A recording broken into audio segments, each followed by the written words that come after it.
Okay, this is threading and basic information about Kenmore machine number 2. That's this one right here. Okay. This machine has a variety of stitches that are available on it, but what we're going to be doing with this machine is strictly a straight stitch. So what you want to make sure you have set up on your machine at all times, it's what it will come set with. Up here, this is a stitch selector knob up here on the very top, okay? And you want it to be selected to this orange dot, okay? You can see it's the only orange dot on the dial. You want that orange dot to be lined up with this notch, okay? And then you're set up and ready to straight stitch, okay? This knob right here is where you select stitch width. If you should want to zigzag, you won't. So you want to have it also on the orange dot, okay? This knob down here is the one that selects your stitch length. That's how many stitches you have per inch. You don't want to have a lot of stitches that will make it really troublesome to pull out if you make a mistake. But you also don't want to have a lot of loose stitches which will pull out easily. So on this machine, generally you want to have this knob set to 8. There's a little bit of a glare on there, but you'll see that your number choices are 6, 8, 10, and 12. 8 is a nice figure, okay? The other thing that is important is this is your reverse mechanism. When I demonstrate how to do a straight stitch on these Kenmores, I'm going to demonstrate on one of the Kenmores, but they each have a different sort of reverse, but this is your reverse right here, okay? Hold it down when you want to stitch the opposite direction, release it when you want your machine to go forward again, okay? Your on-off switch is right here. This is on right now. You can tell because the light's on, but you can turn it off just by pressing that button. Press the button again, turn it back on, okay? Over here, if you've watched the video on how to wind a bobbin, your flywheel is right here on the side, okay? And if you ever need to turn your flywheel, you always want to turn it towards you. Don't turn it backwards, okay? But that's this big knob here on the side. And as you can see, like in that video, it's got a little knob on the inside, okay? So let's go ahead and thread our machine with the top thread. We're going to use this bright orange. Your machine is going to come with 2 bobbins. One will be wound and one will not be wound. It will come with a spool of thread that will not be this bright orange, but this shows up nicely for videos. Then it will come with a bobbin that is unthreaded, okay? So take your thread and you can put it on either one of these spindles that's at the top. I usually like to use the spindle that is closer to all of the mechanisms, so we're going to put it on this one. But again, you can use that one if you like. Doesn't really matter, okay? From this spool at the top, you're going to come across to this keeper that's right here on the front. So you come from there to there, and you just, that was a little bit out of the frame, so I'll show you that again. Come from there to there and just pop it right in, okay? Then you're going to come from that keeper down, and this is the important piece. This is your tension mechanism. This mechanism will come set for you. We will check out all of these machines and make sure they're stitching okay, and we will set up your tension mechanism before it leaves the shop at Dickinson. So please do not turn this knob for any reason, unless you are in a Zoom session with me or with Julie and we ask you to do something with that tension knob. Or maybe you have somebody at home who knows how to sew and knows what they're doing. But in general, you don't often have to move your tension mechanism, okay? So leave this knob set wherever it is. Currently it's set on 4, okay? But it's very important that your top thread comes down through that mechanism correctly. So if you look up here, there's sort of two little, you can see these sort of two little metal components here. And then there's this little metal component here on the side. You want your thread to come down in between those two components, just like that, okay? Then it's going to come over here, and this little metal piece here, your thread will push it up like that, okay? You see that I've got that up, and the thread is under it. Then you're going to release it, okay? And your thread just hooked through this part of your tension mechanism, okay?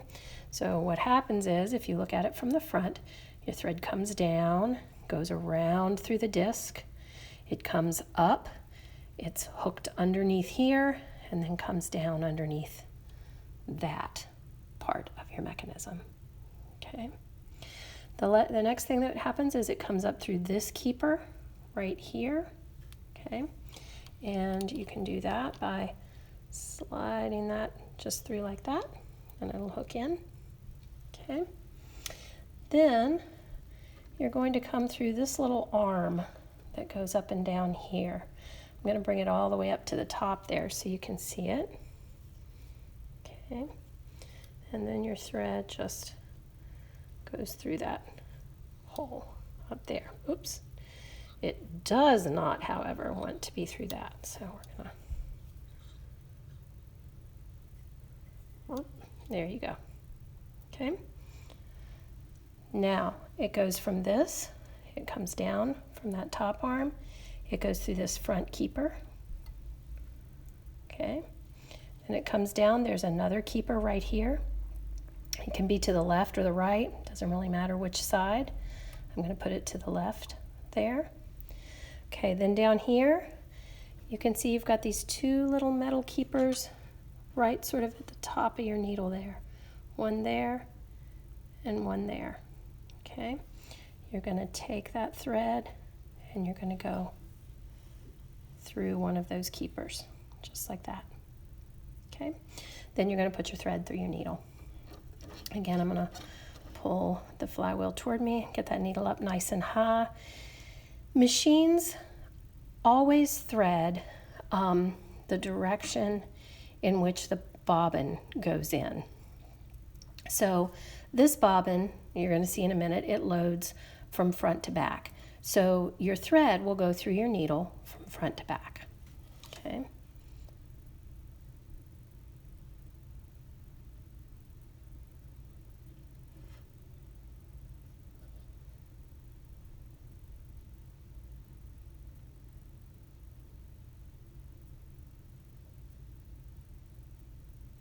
Sometimes you get a little fuzzy bit on the end of your thread and you want to clip and get a clean start at it. That's what we're going to do there.